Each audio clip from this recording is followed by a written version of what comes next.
Clara was 28 when her brother finally said the quiet part out loud. One second she was setting a bowl of salad on the long table at their rented beach house. The next, his hand slammed into her shoulder and knocked her sideways. "Move, go to the kitchen," he barked. "Adopted kids aren't real family." Laughter burst around the table. The words landed harder than the shove, but Clara's face didn't crack. She straightened, letting the sting harden into something colder. She had spent years swallowing comments like that. Not tonight. At the far end of the table, her uncle chuckled. "Hey, kiddo, don't take it so hard. Bloodline gets the inheritance. That's how it works." More snickering. No one told him to stop. No one said her name in her defense. Clara let the silence stretch for one heartbeat, then two. Her pulse steadied. Without a word, she reached into her bag, pulled out a thick white envelope, and dropped it in the middle of the table so it landed between the wine stains and the smug smiles. The sound it made cut through the noise like a gavel. "You might want to call your lawyers," she said calmly. "Mom and Dad left this letter for me. The will meeting is tomorrow." The laughter died mid-breath. Faces drained. In that frozen second, as every eye locked on the envelope, Clara finally felt something she had never felt with them before. Power. "Before we open that envelope and get to the will reading, I want to know one thing from you. What time is it for you right now? And where in the world are you watching from? Tell me in the comments. I want to see how far this story of family, betrayal, and revenge can travel." As the envelope sat like a bomb in the middle of the table, Clara's mind flickered back to the first time she understood she wasn't like the rest of them. She had been 7 when she overheard the word adopted for the first time, not from her parents, but from her brother's careless mouth. Back then, Jared was just a teenager slamming doors and rolling his eyes at everything, but the way he said, "She's not really ours," carved a permanent line through every family photo in her head. Her parents had tried. They were the ones who showed up for school concerts, who stayed up late helping with science projects, who told her over and over that she was chosen, that love mattered more than blood. But kids don't always listen to the words. They listen to the pauses, the sighs, the jokes no one corrects. At birthday parties, Clara was always the one holding the camera instead of blowing out the candles. At holidays, she was the one clearing plates while the real kids lounged on the couch and argued about who would inherit the beach house someday, talking over her as if she were part of the furniture. When their parents got sick, everything changed, and not in the way people like to romanticize. There was no magical moment of siblings uniting, no sudden surge of loyalty from the ones who shared DNA. One by one, everyone drifted back to their own lives. Work was too busy. Flights were too expensive. Hospitals made them uncomfortable. Clara was the one who moved back in. She started setting alarms for 2 a.m. and 4 a.m., learned how to pronounce the names of medications, memorized doctors' schedules. Some nights, when the house finally went quiet, she would sit on the floor of the laundry room, phone in her hand, recording voice memos she never intended anyone to hear. "Day 18, she would whisper. "Dad's fever is back. Mom apologized for being a burden again. I told her she saved me, but I don't think she believes it. Jared hasn't called in a week. I don't know if he forgot or if he just doesn't care." Those memos piled up like a second diary, each one proof of who stayed and who didn't. Every time Clara checked her phone and saw a missed call from her brother or sister, it was rarely about how their parents were feeling. It was about money, insurance, equity in the house, whether the beach rental would still be available after everything is over. Watching them now around the dinner table, faces tight with fear they thought they were hiding, she could see the through line from those first childhood jabs to this exact moment. For years, they had treated her presence as optional and her love as guaranteed. The only thing they had never considered was what would happen if she stopped playing along. Have you ever been the one who stayed when everyone else walked away, and then watched them show up later to claim the benefits? Keep that feeling in mind as you hear what Clara's parents decided to do about it. The months before that dinner were not just about exhaustion, they were about choices that would quietly decide everyone's future. While hospital machines beeped and oxygen tanks hissed in the background, Clara learned to read the language of decline, how a slight change in her father's breathing meant a bad night coming, how the way her mother gripped her hand tighter meant there were things left unsaid. Her siblings visited, but always on their own terms. Jared would breeze in wearing the same cologne he'd had since college, toss out a few jokes to make the nurses laugh, then pull Clara aside to ask, "So, what did the lawyer say about the estate? Are we going to have to sell the beach place?" He never asked how many nights she'd slept in a plastic chair. He never asked about the bruises on her arms from catching their father when he stumbled. Lily, her sister, texted articles about grief and self-care, but somehow never managed to find time to take a night shift so Clara could rest. When she did appear, it was often with a shopping bag in her hand and a strained, guilty smile. "I can't stay long," she would murmur, already checking the time. "I've got this networking thing. But hey, maybe once the house sells and things calm down, we can take a trip. You'll need a break." One afternoon, Clara walked into the garage and found Jared on the phone, pacing next to their father's old fishing boat. "Yeah, man, it's basically just sitting here," he was saying. "We could let it go cheap, just to clear some space. Dad won't be using it again." Clara stood in the doorway until he noticed her. When their eyes met, he hung up, annoyed. "Relax," he said. "I'm just exploring options. You're not the only one thinking about the future." She said nothing, but she took a picture of the boat that day. Later, when it vanished from the garage and the money never made it into any shared account, she saved the photo in a folder on her phone labeled Receipts. Her mother noticed everything. One night, when the house was dim and the television muttered softly in the background, she asked Clara to sit on the edge of the bed. Her voice was thin, but her eyes were sharp. "You know we love all of you," she said. "But love isn't the same as effort. You've carried more than any of them." Clara opened her mouth to protest, but her mother squeezed her hand. "Your father and I changed the will," she whispered. "There's a letter. For you. For after." Clara's chest tightened. "I don't want anything," she blurted out. "I just want you to get better." Her mother smiled sadly, the kind of smile people reserve for impossible wishes. "Getting better is not the point anymore," she said. "Doing what's right is. When the time comes, you'll understand. And you'll need to be brave." The envelope appeared a week after her father's funeral, delivered by the family lawyer with a look that said more than his words ever could. It was sealed with her parents' initials and a neat, precise script on the front. For Clara. To be read before the formal will reading. She didn't open it right away.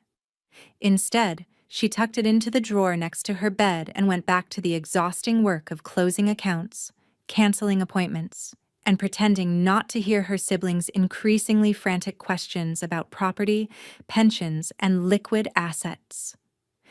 Every voicemail they left sounded less like grief and more like panic. By the time the beach house dinner rolled around, Clara had read the letter enough times to know every line by heart and to feel the weight of the decision her parents had placed in her hands. They had not just written a will, they had written a verdict. The envelope on the dinner table wasn't just paper, it was evidence. It was judgment. It was years of her being invisible, compressed into a few legal pages that would finally say out loud what everyone had tried to ignore. When you think about your own family, who would the letter like that be written for? The ones who showed up? Or the ones who only called when there was something to gain? The funeral that came before all of this should have been about closure. But for Clara, it felt more like a test she already knew most of her family was going to fail. The family chose the beach because it was symbolic. Her parents had always loved the ocean, the way the waves erased footprints at the end of the day, and someone had said it would be healing to scatter the ashes there. Standing in a black dress that no longer fit quite right from months of stress and hospital food, Clara watched guests filter in with casseroles, flower arrangements, and carefully practiced sad expressions. From a distance, the family looked united. Jared stood near the front, tie perfectly straight, shaking hands with the kind of somber nod you learn from movies.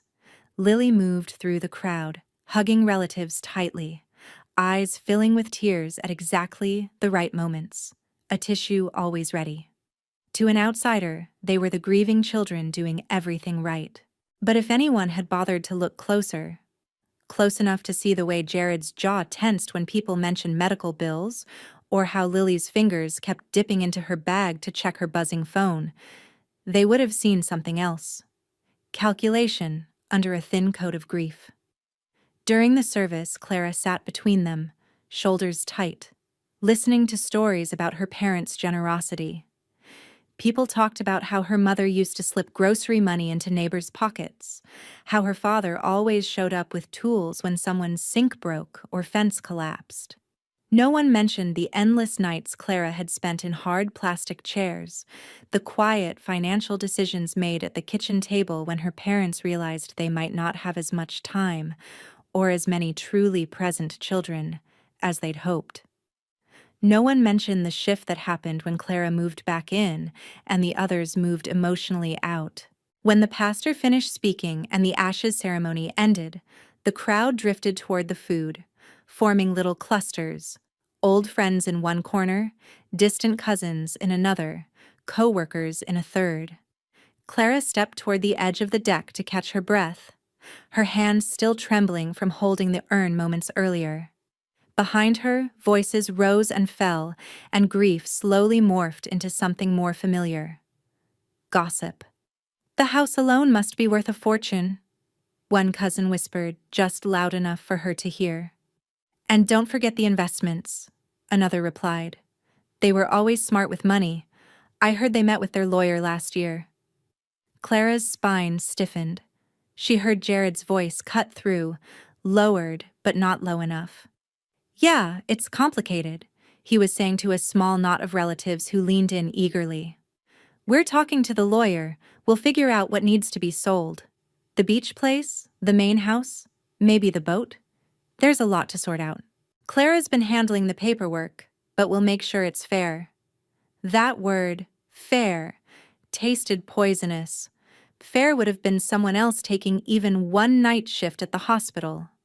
Fair would have been them missing a meeting or a party to sit beside their father's bed while he cried from pain he was too proud to rate above a 5.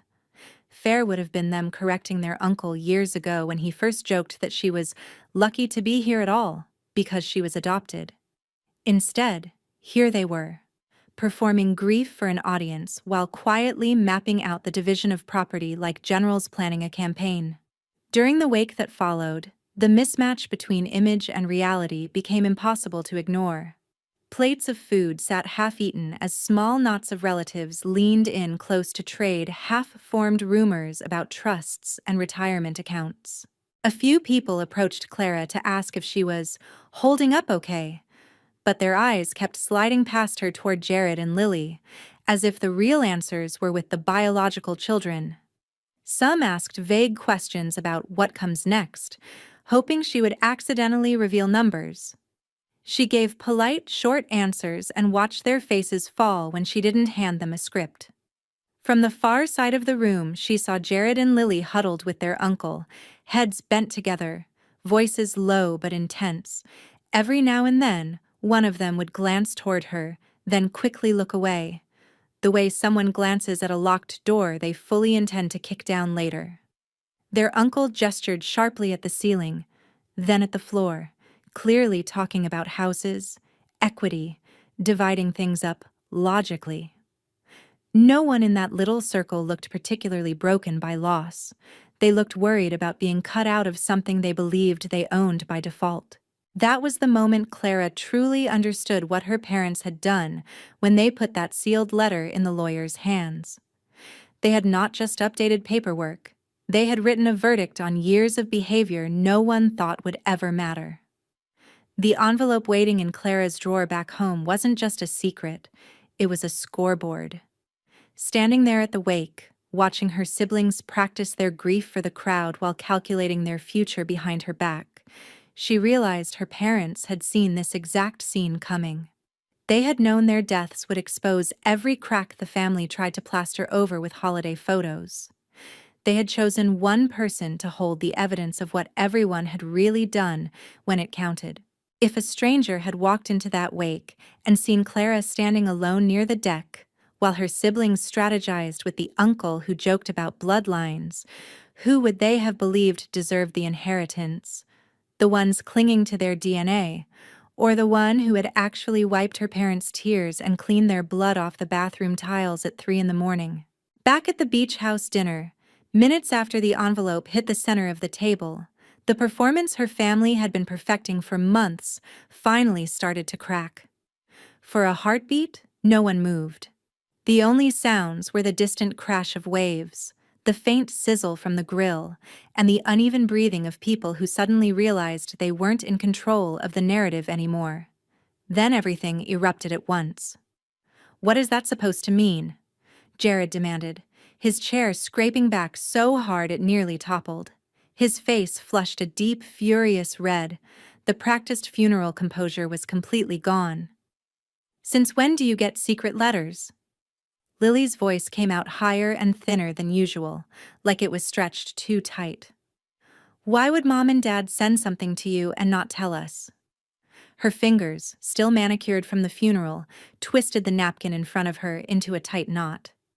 Clara didn't sit down. She liked the new vantage point of looking down the table instead of up it. "They did tell you," she said, letting her voice stay calm even as heat rose in her chest. "Just not in words you listened to." As Jared's hand shot toward the envelope, she slid it closer to herself with a small, controlled movement. "Don't," she warned quietly. "You don't get to touch something they trusted me with." Her uncle tried to smooth things over with a laugh that didn't quite land. "Come on, kiddo, you're scaring people," he said, raising his hands in what he must have thought was a calming gesture. "We're family. Whatever it is, we can sort it out together, like we always have." Clara turned her head and met his eyes. "You said bloodline gets the inheritance," she reminded him, her voice still even. "You sure you want to talk about together now that you think you might be on the wrong side of the paperwork?" A low murmur rippled around the table. Phones that had been out earlier for sunset photos and food shots were now held closer to laps, quietly recording. Some cousins leaned forward with eyes wide, sensing something bigger than ordinary family drama. Others suddenly found great interest in their plates, unwilling to be caught obviously taking sides. "You're being dramatic," Jared snapped, seizing the opening. "If this is some guilt trip because you did the boring paperwork and we didn't, that's not going to fly. We all lost our parents, Clara. You don't get a special prize for it." There it was, the rewritten history he'd been rehearsing in his head, where everyone's effort magically balanced out once the estate came into view. Clara tilted her head slightly, almost as if she were studying a stranger. "Really?" she asked softly. "You all lost them? Where were you when Dad fell in the shower and I had to drag him out of the tub by myself? Where were you when Mom apologized for breathing too loudly at night because she thought she was keeping me awake? Where were you when you sold his boat behind his back and told your friend to keep it off the books?" The color drained from Jared's face so quickly it was almost impressive. "You don't know what you're talking about," he stammered. "That wasn't—" "You're twisting things. I was just trying to handle—" "I have the photos," Clara cut in, her voice still level but edged with steel. "I have the dates. I have the texts where you wrote, 'Clara will handle the emotional stuff. I'll handle the money, LOL.' And the ones where you told your friend to just Venmo me. Don't put it in anything official. Do you want me to read them out loud now, or should we save that for the lawyer tomorrow?" A soft gasp went around the table. Lily looked between them, panic spreading across her face like a stain. "Okay, everyone, can we just calm down?" she said, her voice shaking now. "This is getting out of hand. We're at dinner. People are watching. The neighbors can probably hear." "Good," Clara replied. "They should hear. They watched me load Mom into the car at 4 in the morning. They watched me come home with hospital bracelets still on my wrist. They watched you show up late with coffee and leave early for drinks. Maybe it's time they watched the rest of the story instead of just your highlight reel." She reached into her pocket, unlocked her phone, and tapped the screen. A familiar voice filled the air, thin, tired, but clear enough to cut through every whispered excuse. Her mother's voice. "If you're hearing this," the recording began, making the entire table flinch. "It means we weren't brave enough to say this out loud while everyone was still pretending. Clara, you are the one who stayed. Don't let them make you feel small for that. We know what each of you has done." The words hung there, impossible to push back into silence. Jared lunged across the table for the phone, but two cousins, acting on reflex and morbid curiosity, grabbed his arms just enough to slow him down. No one wanted the recording to stop. Lily stared at the device like it might catch fire. "You recorded Mom?" she whispered, horror and fascination tangled together. "She recorded herself," Clara answered. "I just pressed save and didn't delete it when it made you uncomfortable." The room suddenly felt smaller, the air heavier. This wasn't just about money anymore. It was about whose version of the past would survive once the legal documents were read. Jared dragged in a breath, clawing for control. "You think one letter and a couple of recordings are going to change anything?" he scoffed, but there was a tremor under the bravado. "The will is the will. We all know how this works. You can't just steal what's ours because you're good at paperwork and voice memos." Clara's smile didn't reach her eyes. "You keep saying you know how this works," she replied. "And yet, somehow, you still don't understand that Mom and Dad never did anything halfway. They didn't just change the will. They documented why, in writing and in their own voices. They made sure there would be no confusion about who carried the weight and who showed up just in time for the reading of the will." Around the table, relatives shifted in their seats, the weight of those words pressing on them. The idea that there was a written and recorded record of everyone's actions and inactions was more terrifying than any number attached to a bank account. It meant that if things went to court, it wouldn't just be about legal loopholes. It would be about who the judge believed when the story of this family was laid bare. If there were a camera on your family table right now, recording every joke, every dismissal, every "relax, we're family," would you still be as confident about what you think you deserve later? Or would the replay tell a very different story when it was finally time to open the envelope? The next morning, the family lawyer's conference room felt nothing like the beach house. Gone were the string lights and the smell of grilled food. In their place, fluorescent bulbs, a long polished table, and a stack of folders that looked heavier than they should have. Clara sat at one end, the envelope open in front of her, its contents already burned into her memory. Jared and Lily sat opposite, their uncle between them like some kind of unofficial spokesperson for the bloodline. A few key relatives had insisted on coming for support, but everyone knew they were really there for the show. The lawyer cleared his throat. "Your parents updated their estate plan 18 months ago," he began. "They requested that a personal letter to Ms. Clara be delivered prior to this reading, which has already taken place. Today, we're here to go through the formal will." Jared leaned back, trying to look relaxed. Lily fidgeted with a bracelet, metal clicking softly against wood. "Your parents' original will divided the estate equally among their children," the lawyer continued.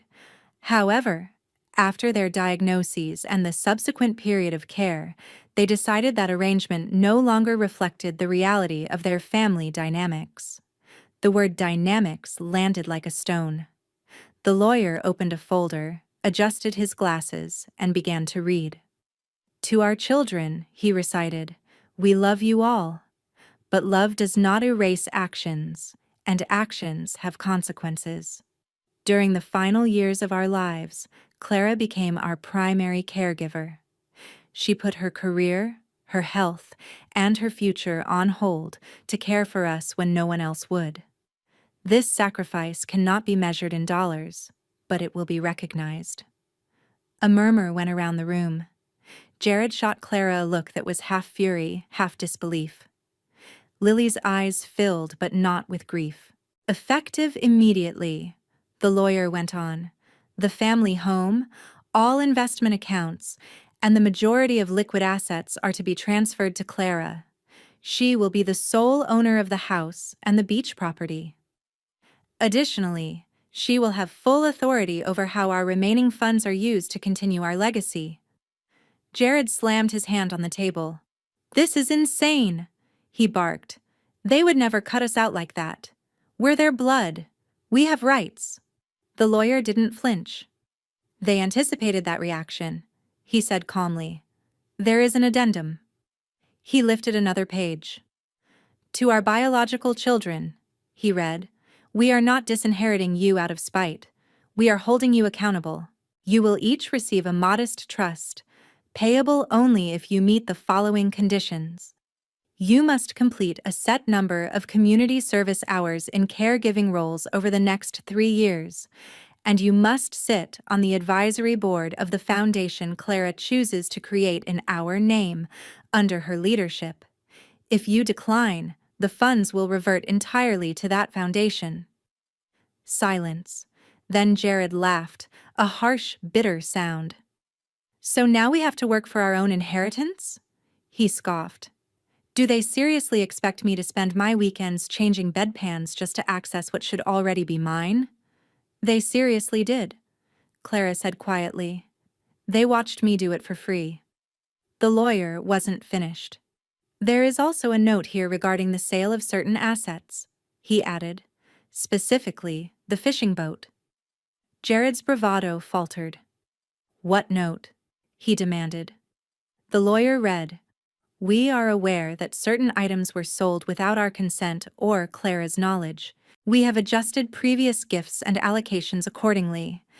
Any informal advances taken against the estate by our biological children are hereby considered final. They will not be balanced out elsewhere." In other words, the money Jared had pocketed from the boat was the only money he would ever see if he refused the conditions.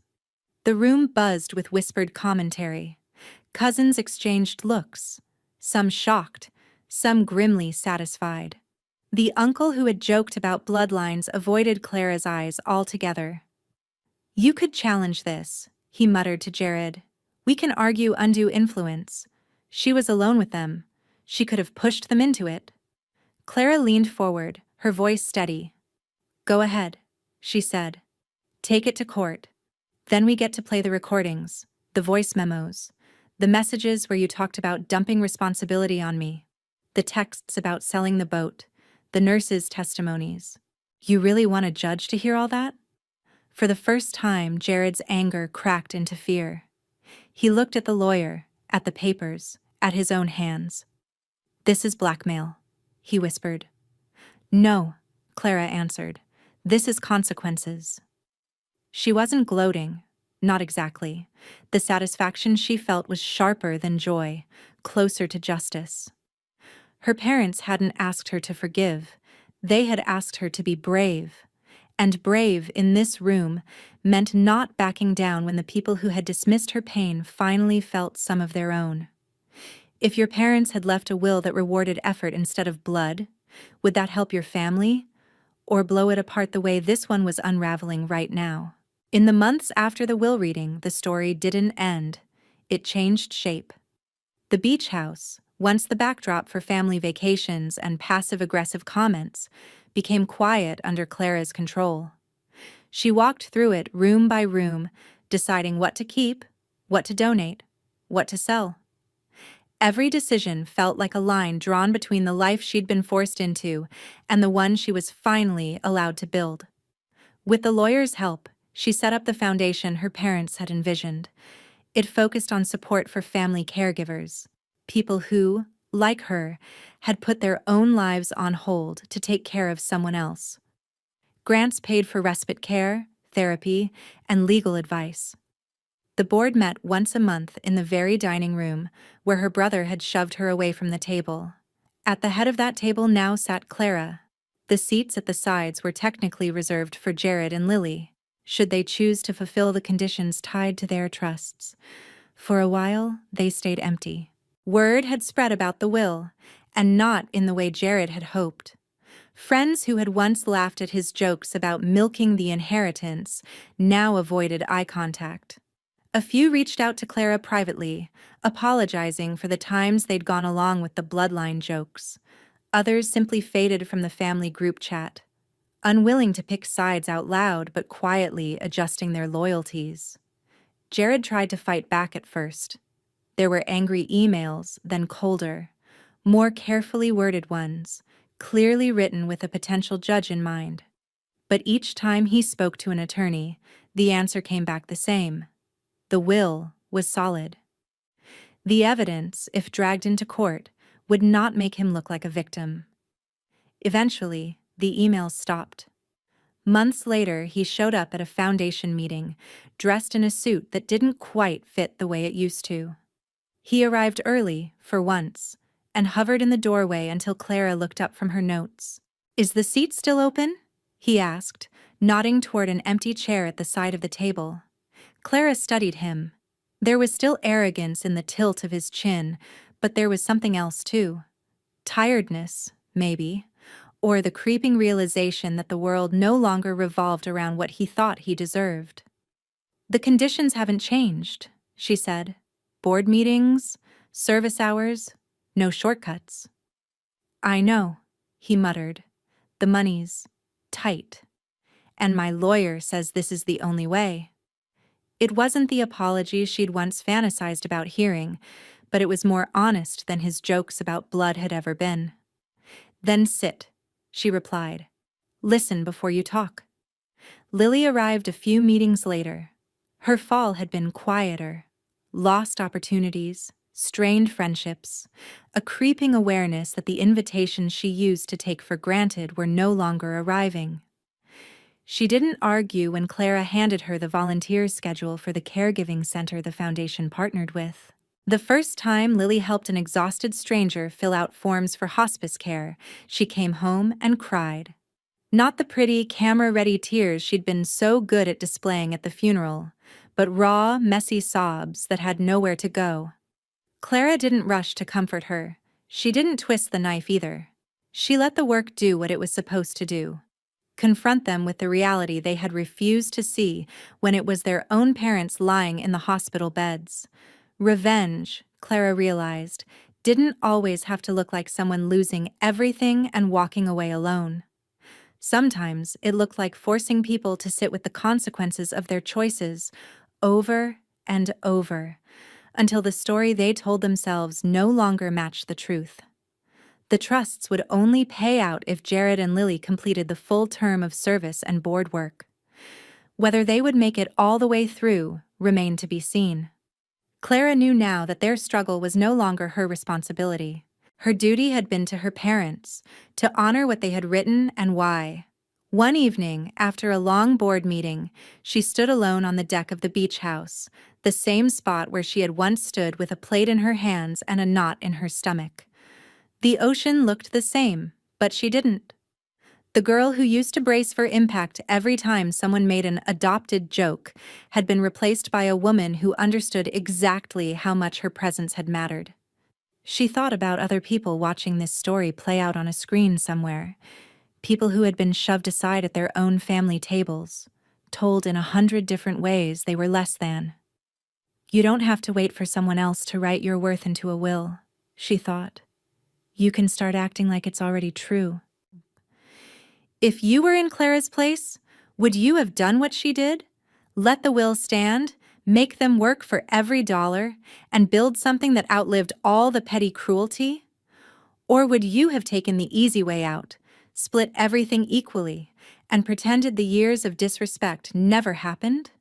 Tell me in the comments which ending you believe is real justice in a family like this, and whether bloodline alone should ever be enough to decide who gets the inheritance.